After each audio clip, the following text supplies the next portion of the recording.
If you work in SaaS, you know VMware. And one of the things that's always impressed me about VMware is their constant evolution, whether it's from moving from public to hybrid clouds, embracing the world of containerization, or looking to the power of change. So let's pull back the curtain on VMware and understand more about why they've embraced these changes with Fast Company's Eric Schurenberg and VMware CEO Raghu Raghuram.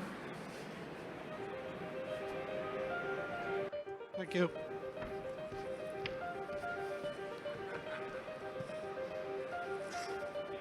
Hello, everyone. Welcome to the meeting. Raghu, welcome. Thank you.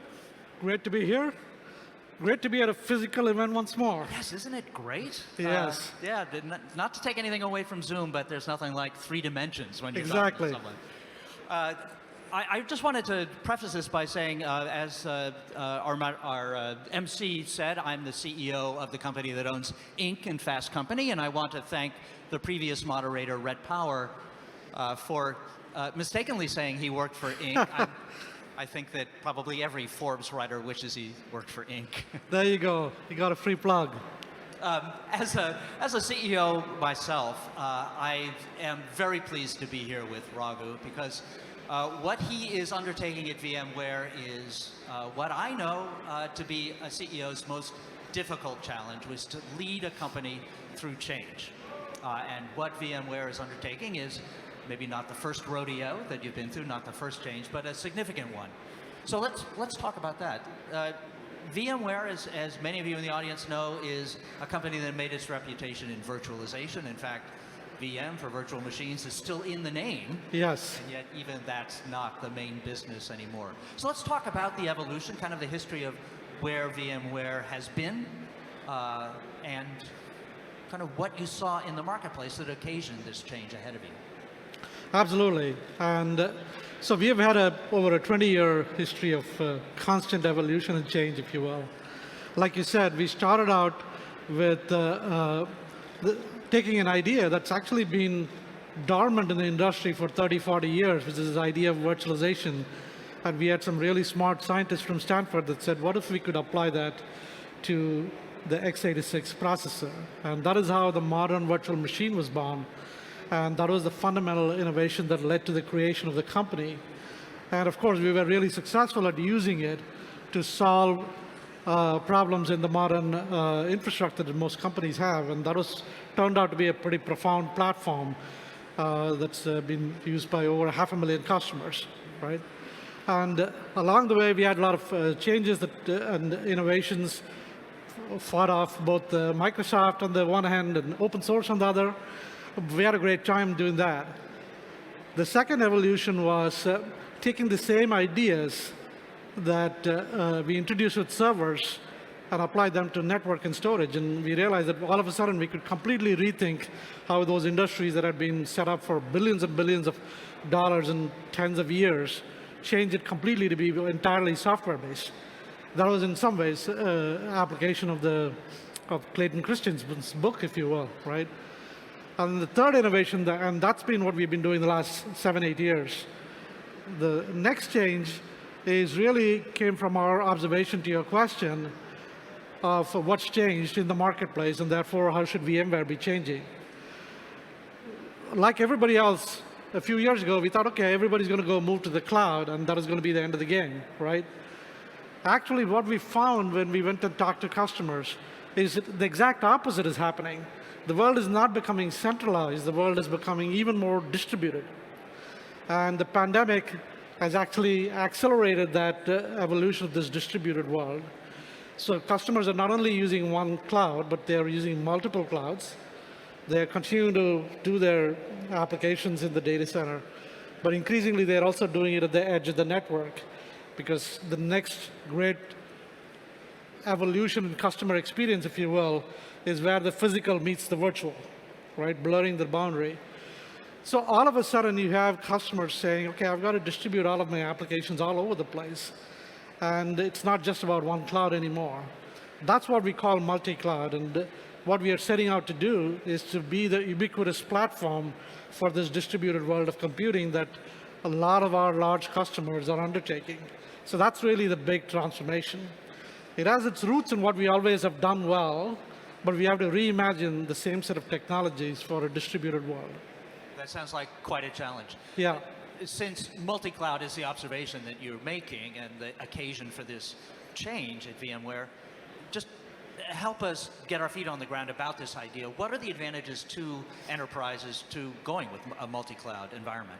Yeah, so the key, if you think about what enterprises' number one transformational challenges, they're all transforming themselves to digital companies, right?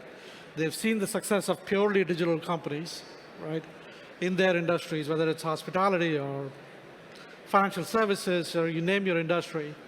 And they all want to go from being purely a physical company to this combination of physical to digital, right? And that digital transformation has to happen as fast as possible, right? If you want to do it as fast as possible, and you want to maintain a leg up on your purely digital competitors, you want to take advantage of everything that's out in the cloud. At the same time, you want to take advantage of what you do really well, which is the physical world. So for example, if you're a retailer, you want to take advantage of your retail footprint and so on. So it is this idea of reinvention for enterprises as they go from physical to digital that's driving this interest in multi-cloud. I see. Okay, and explain again what the role of the pandemic was in making this transition, or at least accelerating a transition that was probably already underway. Yeah, I mean, obviously the pandemic is the defining event of our lives, so to speak, right? And a lot of negative effects, clearly, that all of us know about. But on the positive side, it made enterprises react and much, much more quickly than they've ever done before, number one. And number two, it made them try things that are now, since they have worked, they are looking at it and say, why can't this be the way of the world, right? Why can't, if I'm a hospital, why can't, or a doctor's office, why can't I be doing more telemedicine, even as I continue to receive patients? And you could go on and on. If you're a retail store, why can't I do more online and also more offline? So this mindset change that has happened with enterprises is the first big positive of the pandemic, I would say. The second is the realization that they could take risks and execute it. And they can make change happen even more faster, right? I think that, I would say, it's more a mindset change than anything else that I would attribute as one of the biggest benefits of the pandemic. That's right. That's very interesting, Raghu, and certainly conforms with my experience and what I've seen. Very interesting, sort of necessity being the mother of invention, and exactly. out of invention comes confidence that you can go forward and do it. You mentioned in your opening remarks that you were facing the classic innovator's dilemma, the term coined by the Harvard business professor Clay Christensen. What that means to me is that, basically, to put it in another phrase, what got you here won't get you there. And the acknowledgement that you have to change, and yet that involves risks to you. Is that what has been the main source of your business, the main source of revenue, is fading, and yet you need to maintain that stream of revenue as you evolve to the next direction. How are you finessing, in this change at VMware, the innovator's dilemma? Yeah, actually the innovator's dilemma is super interesting. Not when companies are forced to change, as in your core revenues are going down, I would argue it's easier to change. The innovator's dilemma exists because your core business is so good. At the same time, you see these disruptive mechanisms coming into or products and competitors coming into the marketplace. That really is what causes the dilemma. Do you give up attention on your core business that's going well to go take care of this new thing that might be fairly insignificant for years to come and require a fundamentally different way of thinking about it? Or do you go about and just ignore it, right? Which is the rational thing a lot of managers do. Yeah. And Innovator's Dilemma says, look, this is a place where rational is being irrational. Right? Which only raises the level of difficulty in exactly. pitching the change to your board or your employees. Yeah. So I mean, I would approach it from two ways. One is this audience they want to be the disruptors, and companies that we serve are the ones that are being disrupted, and where VMware was, and VMware is getting around it, right? So you can look at it from both perspectives. The first thing is I mentioned that companies like open source and open source technologies coming in from the bottom. People think that is classic innovator's dilemma. That is not. That's more a case of a sustaining innovation. And we were able to very easily fight it off by redefining the product. And that has been one of the key things that we've always done, is you want to redefine the category as you go along, right? You can't be a static target for something else. The second and the more important thing, of course, is to look at this from a customer in perspective as opposed to an industry out perspective. And that is something that we've had to do. And then the third thing is at some point you got to say, look, the true disruptive trends, in our case it was the cloud, and the cloud is disruptive not because it was low cost, it is because it is a different business model, and it appealed to developers as opposed to infrastructure operators, which is whom we're using VMware, right? So that truly is the nature of the disruption. So the way that VMware is attacking it, responding to it, of course, is going one step above and looking at where the source of innovation is. How do developers actually build applications, and where do they want to build it? That is what led to this multi-cloud. So in some ways, it's embracing, but going the one step beyond it. And to me, I think that is the ticket for a lot of companies. You can't just go and attack a disruptor by going and copying their business model, because that business model actually works against what you do. You got to say, okay, if assuming that exists, what is the next beyond that? And that's what we are trying to do. One of the elements of going a step beyond is to redefine the category, as you Exactly. Tell me more about that. Let's dig a little deeper into what it means to redefine the category. Yeah, so redefining the category has three elements, right? The previous speaker was talking all about product-led growth. The first is redefining what the product does, because this cannot be a marketing exercise. The second is redefining what your customer engagement model is. So in this case, for example, most of the audience here are either startup companies or companies that are building new products. So building a relationship with developers is the second thing that VMware had to do that previously did not have to do, right? And then the third is picking a business model that's appropriate for these, even while serving the existing ones. So you got to do a combination of all of these. It can't be just any one thing. As a CEO, I'm very interested in how you're managing change in your organization. I know how difficult that will be. Any kind of significant corporate change means that some people who work for you are going to see themselves as losers in the change, others as winners. How are you negotiating that differential of impact? Yeah, so the key is to not fall into the trap of losers and winners, right? If you're able to define a purpose for the company, and that purpose obviously has to have two elements. One is it's got to be larger than the company itself, right? And then the second is the purpose has to be something that is foundationally appealing to the entire company. You can't say, look, what we've done doesn't matter. There's this tiny new thing that's the only thing that matters to the company. That won't work. So if you think about what we are trying to do with the multi-cloud and distributed computing, literally every part of the tech stack has to get redefined. The core platforms, the infrastructure software that controls the hardware, that has to get redefined. Networking has to get redefined. Management has to get redefined. So if you define a purpose that is large enough and technically challenging, then what you do is you awake the animal spirit in the company again, so the innovative spirit in the company again. And people say, look, if this is the problem we're going to go solve, then how do we rethink everything that we are doing? So it's really unleashing that. That's the key to success. Now, the caveat is we are not done. So ask me again in a few years whether it worked or not.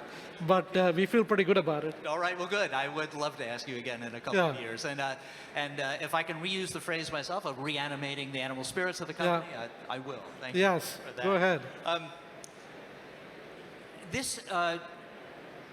VMware, over the course of its history, has been in and out of larger corporations. Acquired first by EMC. EMC was acquired by Dell, and now VMware is independent again, having been spun off by Dell.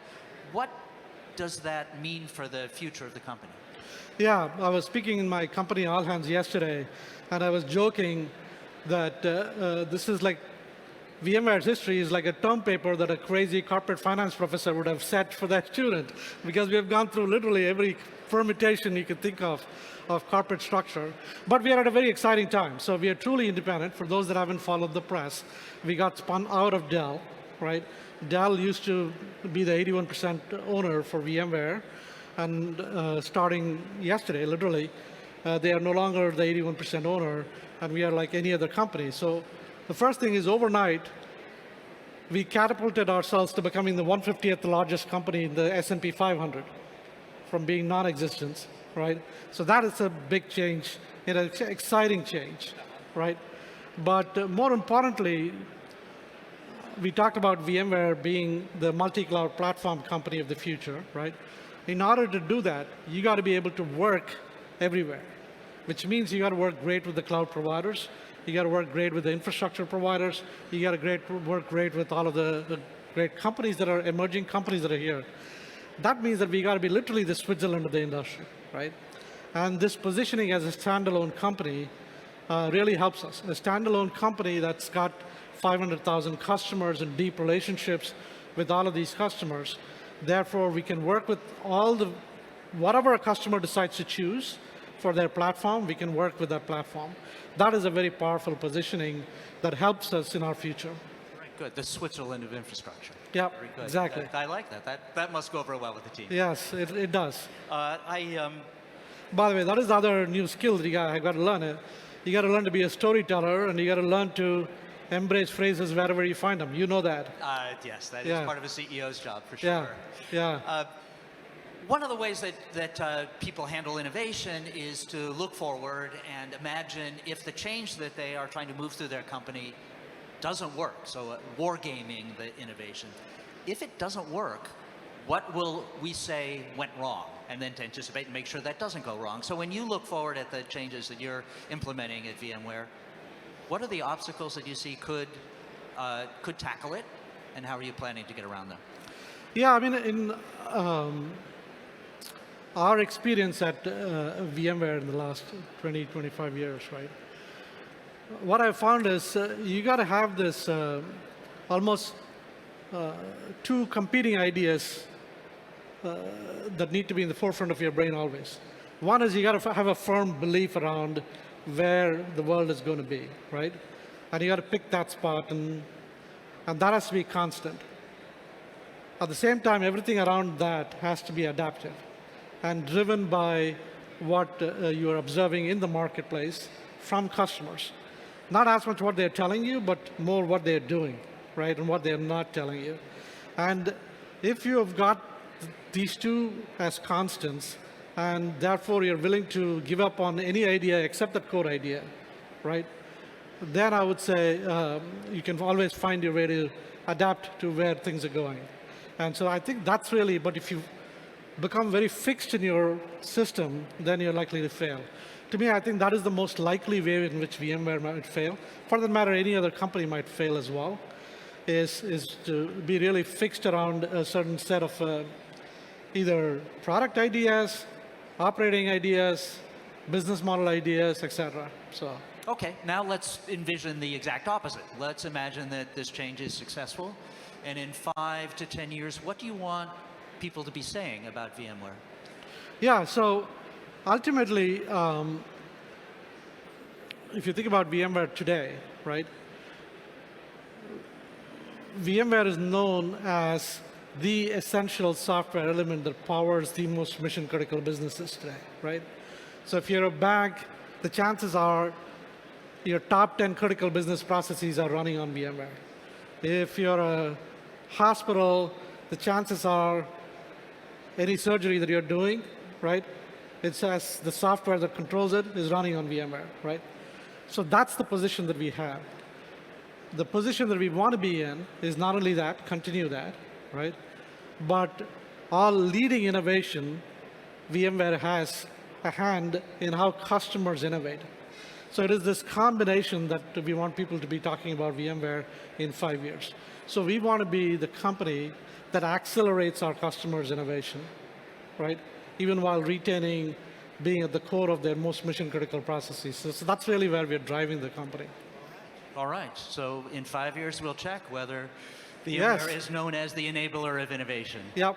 Raghu, thank you very much. Thank you. Thank you all for being here. Let's put Thank it you very together much. for Raghu Raghuram. Yep. Thank you.